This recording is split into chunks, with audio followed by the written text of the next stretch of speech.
رسول اکرم نور مجسم شاہ بنی آدم نبی محتشم صلی اللہ تعالی علیہ وآلہ وسلم کا فرمان معظم ہے، جس نے مجھ پر 100 مرتبہ درود پاک پڑھا، اللہ تعالی اس کی دونوں آنکھوں کے درمیان یہ لکھ دیتا ہے کہ یہ نفاق اور جہنم کی آگ سے آزاد ہے، اور اسے بروز قیامت شہداء کے ساتھ رکھے گا۔ سبحان اللہ۔ صلو علی الحبیب صلی اللہ تعالی علی محمد صلی اللہ علیہ وآلہ وسلم۔ حضرت سیدنا انس رضی اللہ تعالی عنہ سے روایت ہے، سلطان دو جہان شہنشاہ کون مکان رحمت عالمیان صلی اللہ تعالی علیہ وآلہ وسلم نے صحابہ کرام علیہم الرضوان کو ایک دن روزہ رکھنے کا حکم دیا اور ارشاد فرمایا، جب تک میں اجازت نہ دوں تم میں سے کوئی بھی افطار نہ کرے۔ لوگوں نے روزہ رکھا۔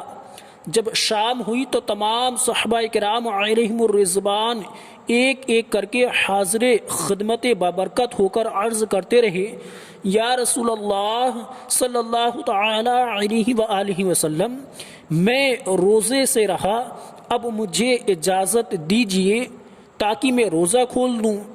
آپ صلی اللہ تعالی علیہ وآلہ وسلم اسے اجازت مرحمت فرما دیتے۔ ایک صحابی رضی اللہ تعالی عنہ نے حاضر ہو کر عرض کی، آقا صلی اللہ تعالی علیہ وآلہ وسلم، 2 عورتوں نے روزہ رکھا اور وہ آپ صلی اللہ تعالی علیہ وآلہ وسلم کی خدمت بابرکت میں آنے سے حیا محسوس کرتی ہیں، انہیں اجازت دیجیے تاکہ وہ بھی روزہ کھول لیں۔ اللہ کے محبوب دانع غیوب منزہ عن العیوب صلی اللہ تعالی علیہ وآلہ وسلم نے ان سے رخ انور پھیر لیا۔ انہوں نے پھر عرض کی، آپ صلی اللہ تعالی علیہ وآلہ وسلم نے پھر چہرہ انور پھیر لیا۔ انہوں نے پھر یہی بات دہرائی، آپ صلی اللہ تعالی علیہ وآلہ وسلم نے پھر چہرہ انور پھیر لیا۔ وہ پھر یہی بات دہرانے لگے، آپ صلی اللہ تعالی علیہ وآلہ وسلم نے پھر رخ انور پھیر لیا۔ پھر غیب دان رسول صلی اللہ تعالی علیہ وآلہ وسلم نے غیب کی خبر دیتے ہوئے ارشاد فرمایا، ان دونوں نے روزہ نہیں رکھا۔ وہ کیسی روزہ دار ہیں؟ وہ تو سارا دن لوگوں کا گوشت کھاتی رہیں۔ جاؤ ان دونوں کو حکم دو کہ وہ اگر روزہ دار ہیں تو قے کر دیں۔ وہ صحابی رضی اللہ تعالی عنہ ان کے پاس تشریف لائے اور انہیں فرمان شاہی صلی اللہ تعالی علیہ وآلہ وسلم سنایا۔ ان دونوں نے قے کی تو قے سے جمع ہوا خون نکلا۔ ان صحابی رضی اللہ تعالی عنہ نے آپ صلی اللہ تعالی علیہ وآلہ وسلم کی خدمت بابرکت میں واپس حاضر ہو کر صورتحال عرض کی۔ مدنی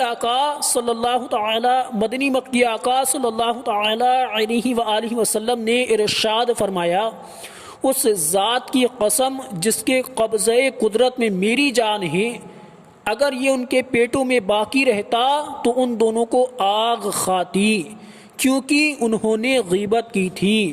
اللہ اللہ۔ ایک اور روایت میں ہے کہ جب سرکار مدینہ صلی اللہ تعالی علیہ وآلہ وسلم نے ان صحابی رضی اللہ تعالی عنہ سے منہ پھیرا تو وہ سامنے آئے اور عرض کی، یا رسول اللہ صلی اللہ تعالی علیہ وآلہ وسلم، وہ دونوں پیاس کی شدت سے مرنے کے قریب ہیں۔ سرکار مدینہ صلی اللہ تعالی علیہ وآلہ وسلم نے حکم فرمایا، ان دونوں کو میرے پاس لاؤ۔ وہ دونوں حاضر ہوئیں۔ سرکار عالی وقار صلی اللہ تعالی علیہ وآلہ وسلم نے ایک پیالہ منگوایا اور ان میں سے ایک کو حکم فرمایا، اس میں قے کرو۔ اس نے خون، پیپ اور گوشت کی قے کی، حتیٰ کہ آدھا پیالہ بھر گیا۔ پھر آپ صلی اللہ تعالی علیہ وآلہ وسلم نے دوسری کو حکم دیا کہ تم بھی اس میں قے کرو۔ اس نے بھی اسی طرح کی قے کی۔ یہاں تک کہ پیالہ بھر گیا۔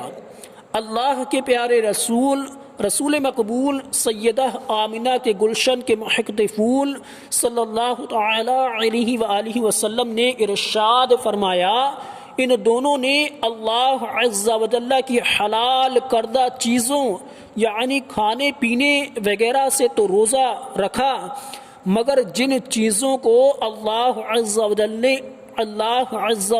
نے علاوہ روزے کے بھی حرام رکھا ہے، ان حرام چیزوں سے روزہ افطار کر ڈالا۔ اللہ اللہ۔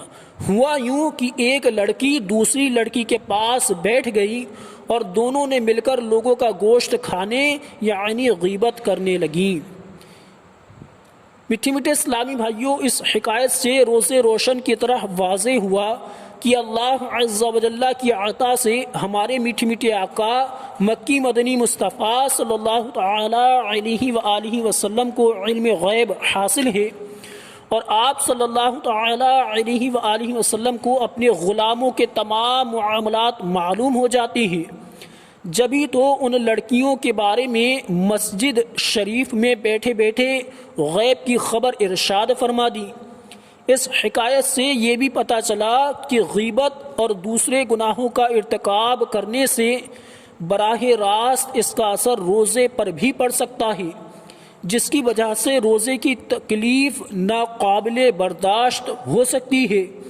بہرحال روزہ ہو یا نہ ہو، زبان قابو ہی میں رکھنی چاہیے، ورنہ یہ ایسے گل کھلاتی ہے کہ توبہ۔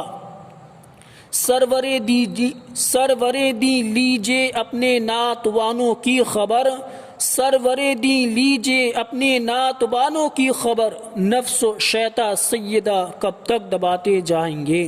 صلو علی الحبیب صلی اللہ تعالی علی محمد صلی اللہ علیہ وآلہ وسلم۔